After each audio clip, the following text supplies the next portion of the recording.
Inside the dark, warm shelter of a maternal womb, a human fetus floats in absolute isolation.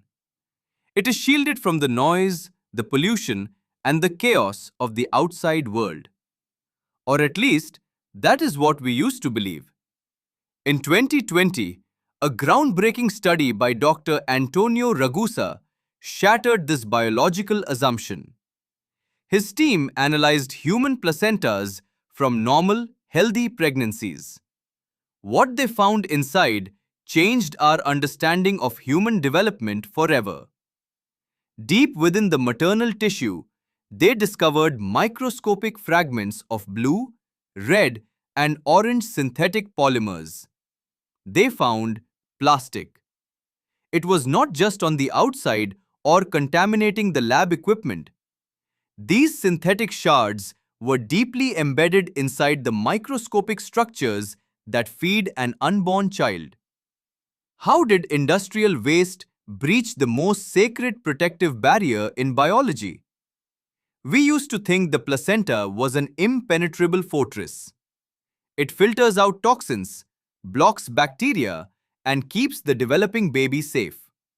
But modern chemistry has created something our biology never evolved to defend against. Microplastics are particles smaller than 5 millimeters. Nanoplastics are even smaller, measured in billions of a meter. Because they are so incredibly tiny, they do not get trapped by your digestive system. They do not get stopped by your lungs. When you take a breath or swallow a sip of water, these microscopic particles slip directly through your cellular walls. They enter your bloodstream.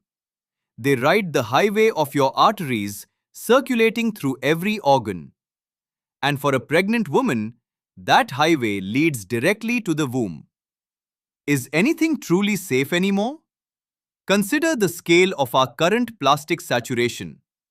In 2026, global plastic production has reached an unimaginable volume. Every single day, synthetic materials break down under sunlight and friction. They degrade into invisible dust. This dust floats in the air of our living rooms. It settles on our dinner plates. It rains down on the pristine peaks of the Rocky Mountains. Dr. Janice Brani, a climate scientist, discovered that over 1,000 metric tons of microplastics fall on protected wilderness areas in the American West every year. It literally rains plastic. When we eat, we ingest it. When we breathe, we inhale it. The average human now consumes roughly 5 grams of plastic every single week. That is the literal weight of a plastic credit card. Every 7 days, a credit card's worth of synthetic material enters your internal organs. Let that sink in.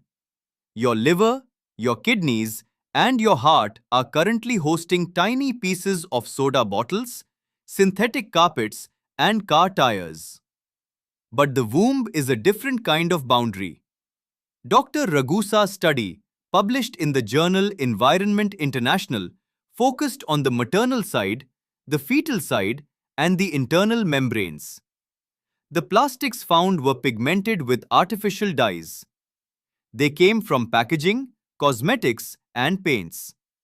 When these foreign particles lodge themselves in the placenta, they do not just sit there silently.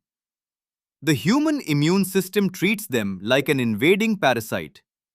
White blood cells rush to the scene. They attack, but they cannot digest plastic.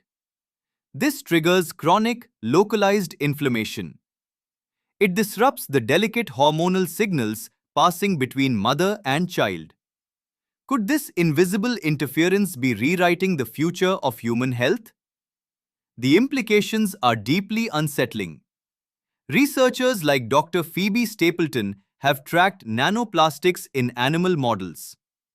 They watched as inhaled particles traveled from a mother's lungs to the fetal heart in less than 24 hours. This is not a slow process. It is a rapid, systemic invasion. The plastic acts as a Trojan horse. Its porous surface absorbs toxic chemicals from the surrounding environment. It carries heavy metals, pesticides, and endocrine disruptors directly into the womb. Once inside, these chemicals can mimic human hormones, confusing the cells responsible for building a new brain, a new heart, and new limbs. We are running a massive, global experiment on our own species, and we do not know the ending. Every generation leaves a mark on the earth. The ancient Romans left aqueducts. The Egyptians left pyramids. Our generation is leaving a permanent geological layer of synthetic polymers. Future geologists will look at the rock strata of our era and find a distinct line of colorful plastic dust. But it turns out we are not just leaving this mark on the planet. We are leaving it inside our children. The frontier of human industrialization is no longer just the deep ocean or the surface of Mars. The frontier is the human placenta. By the end, you will understand that our creations have outgrown our control, transforming the very cradle of human life into an industrial output.